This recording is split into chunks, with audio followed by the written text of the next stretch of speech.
As we start to navigate what is hopefully the end game of the pandemic, I want to share some troubling data on the emotional state of workers that has some real implications for leaders over the next couple of months. Over the past 7 months, we've had the opportunity to ask close to 1,700 leaders, where is your team at from an emotional standpoint?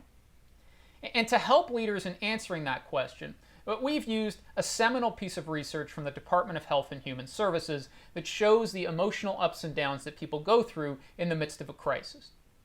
What the researchers have found is that when the crisis hits at impact, our emotional state actually spikes. We go into this period they call the heroic phase, which culminates in a honeymoon period of community cohesion, where we pull together with a tremendous sense of team.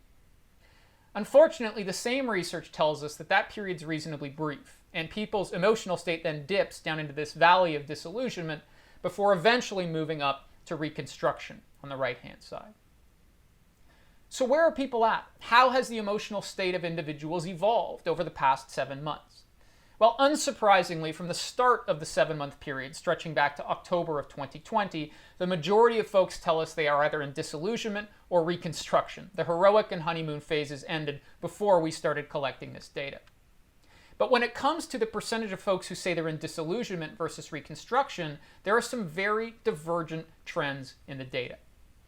Let's start with disillusionment. What we see when we look at disillusionment is a clear upward trend. Going back to October, the levels of leaders reporting that their teams are in disillusionment has steadily climbed. This makes a ton of sense. As the pandemic has dragged on, as we've seen the limits of support and assistance, disillusionment is at an all-time high. Let's look at the data on reconstruction, however. It tells a very different story. People felt that we were moving to reconstruction, actually hit a point in February of 2021 where there was about a 50-50 split between disillusion and reconstruction. And now the two trends have diverged significantly. Reconstruction is at its lowest level since October, and there is a huge gap between the number of folks who say their teams are still in the valley of disillusionment versus those who are on the path to reconstruction.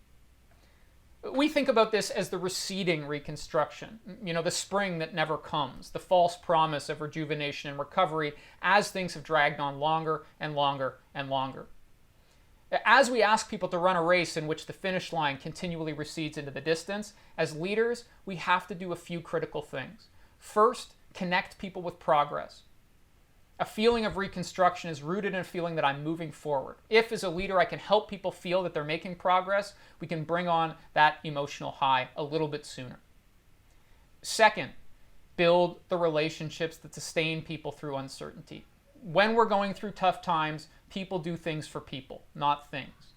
It's the emotional connections we have with others that can fight the tide of disillusionment. And third, you need to help people see a line of sight from what they're doing on a daily basis up to why it matters. How is it helping them grow? What are they contributing through their work? How is the pressure bringing them closer to others? As we start to round the corner into the final stages of the pandemic, our ability to shorten the valley of disillusionment, to bring people to reconstruction quicker, and to consolidate our gains is a key challenge of leadership. And it's one that I hope all of us will take on.